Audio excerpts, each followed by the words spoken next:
കഴിഞ്ഞ 6 ദിവസങ്ങളിലായി ഇസ്രായേൽ നഗരങ്ങളും പ്രധാന കേന്ദ്രങ്ങളും ഇറാന്റെ ബാലിസ്റ്റിക് മിസൈൽ ആക്രമണങ്ങൾക്ക് വിധേയമായതോടെ ഇസ്രായേലി ജനത അഭൂതപൂർവമായ ഭീതിയിലാണ്. റെസിഡൻഷ്യൽ കെട്ടിടങ്ങൾക്ക് വ്യാപകമായ നാശനഷ്ടം സംഭവിച്ചതായി റിപ്പോർട്ടുകൾ സൂചിപ്പിക്കുന്നു. സെൻസിറ്റീവ് സൈനിക കേന്ദ്രങ്ങളിലും ആക്രമണങ്ങൾ നടന്നതായി രഹസ്യ വിവരങ്ങൾ പുറത്തുവരുന്നു. ഇറാന്റെ ആകാശത്ത് ഇസ്രായേലിന്റെ ഹെർമിസ് ഡ്രോൺ വെടിവെച്ചിട്ടതായി ഇസ്രായേൽ സൈന്യം ആദ്യമായി സ്ഥിരീകരിച്ചു. ഇസ്രായേലിലെ ഡസൻ കണക്കിന് കെട്ടിടങ്ങൾ തകർന്നതായും പൊളിച്ചു മാറ്റേണ്ട അവസ്ഥയിലാണെന്നും റിപ്പോർട്ടുകൾ പറയുന്നു. 1300-ലധികം പേർ വീടുകൾ തകർന്നതിനെ തുടർന്ന് ഹോട്ടലുകളിൽ അഭയം തേടി. നാശനഷ്ടങ്ങൾക്ക് നഷ്ടപരിഹാരം തേടി 18,000-ലധികം അപേക്ഷകൾ ലഭിച്ചതായും അധികൃതർ അറിയിച്ചു.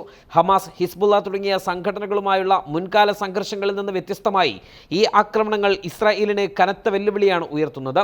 ഇറാന്റെ ആണവ പദ്ധതിയിൽ നയതന്ത്ര പരിഹാരം തേടുന്നതിനെ ട്രംപ് ഭരണകൂടം പിന്തുണയ്ക്കുന്നുണ്ടോ എന്നതിൽ സമ്മിശ്ര സന്ദേശങ്ങൾ പുറപ്പെടുവിക്കുന്നുണ്ട്. പരസ്യമായി ഒരു കരാറിനെ പിന്തുണച്ച് യുഎസും ഇറാനും കഴിഞ്ഞ ആഴ്ച വീണ്ടും ചർച്ചകൾക്ക് ശ്രമിച്ചിരുന്നു. നയതന്ത്ര പരിഹാരത്തിന് ഞങ്ങൾ പ്രതിജ്ഞാബദ്ധരാണ് എന്ന് ട്രംപ് ട്രൂത്ത് സോഷ്യൽ പോസ്റ്റിൽ വ്യാഴാഴ്ച ഉറപ്പിച്ച് പറഞ്ഞിരുന്നു.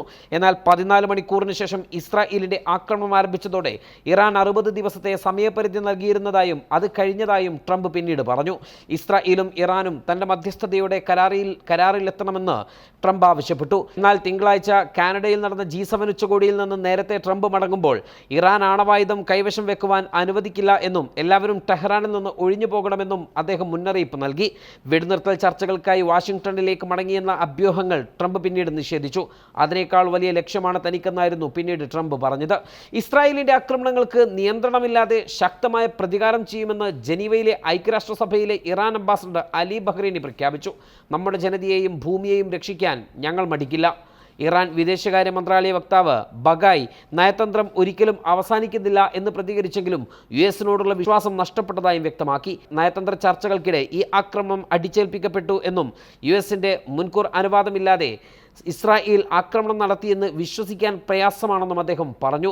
തെഹ്റാൻ സർവകലാശാലയിലെ പ്രൊഫസർ ഹസൻ അഹമ്മദിയൻ അൽ ജസീറയോട് പറഞ്ഞ റിപ്പോർട്ട് പ്രകാരം യുഎസുമായുള്ള നയതന്ത്ര ചർച്ചകളിൽ വിശ്വാസം നഷ്ടപ്പെട്ടതായി ചൂണ്ടിക്കാട്ടി.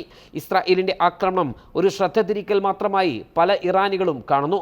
ഇസ്രായേൽ യുഎസിന്റെ നേരിട്ടുള്ള സൈനിക ഇടപെടൽ തേടുകയാണെന്നും ഇറാന്റെ മിസൈൽ ശേഷി കുറഞ്ഞുവെന്ന് ട്രംപിനെ തെറ്റിദ്ധരിപ്പിക്കാൻ ശ്രമിക്കുകയാണെന്നും അദ്ദേഹം ആരോപിച്ചു.